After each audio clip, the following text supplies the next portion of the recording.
The bustling streets of Kyoto buzz with tourists and locals alike. The European backpacker, Emily, is captivated by the culture and scenery, snapping pictures excitedly as she explores. Spotting a quaint antique shop, her curiosity gets the better of her, and she steps inside. The dim lighting of the shop reveals a treasure trove of artifacts. Emily peruses through old scrolls, pottery, and finally, her eyes catch a beautiful geisha doll. Its intricate craftsmanship and delicate features mesmerize her. She approaches the counter, holding the geisha doll. The elderly shopkeeper, Mr. Soto, looks up from polishing a teapot and gazes at her with a deep-set stare.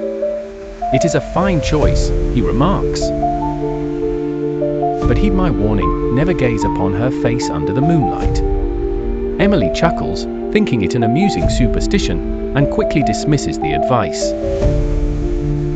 Backpack on and geisha doll securely wrapped in her arms, Emily strolls through the vibrant streets as evening falls. The Kyoto sky turns a shade of deep indigo, and the street lamps flicker, casting shadows of the city's ancient beauty.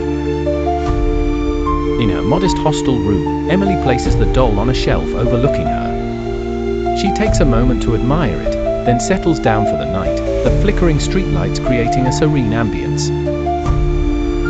The room is quiet except for the gentle rustle of trees outside. As Emily drifts to sleep, the moonbeams gradually stream through a narrow window opening. Suddenly, she becomes aware of an eerie presence. Her eyes flutter open. Shadows dance across the room. With a start, she notices the doll. Its painted eyes seem to follow her every movement, as if alive. Trying to rationalize her fear, she pulls the covers over her head, attempting to banish the bizarre feeling. Yet, a subtle, unsettling sound pierces the silence, the soft shuffle of feet, but there's no one else in the room. Panic seizes her momentarily, compelling her to sit up abruptly and switch on the bedside lamp. The light floods the room, and the doll becomes just that, a doll with eyes that stare blankly ahead. Emily laughs nervously, attributing her experience to travel fatigue. She takes a breath, ready to dismiss the previous moments as imagination. Yet, sleep evades her mind wandering back to the shopkeeper's warning. She decides to investigate the doll further, hoping to uncover its secrets. Carefully inspecting the doll, Emily searches for clues, finding a faded, handwritten note beneath its base, mostly illegible, but the word "beware" is clear. Intrigued more than ever, Emily resolves to learn about the doll's origin.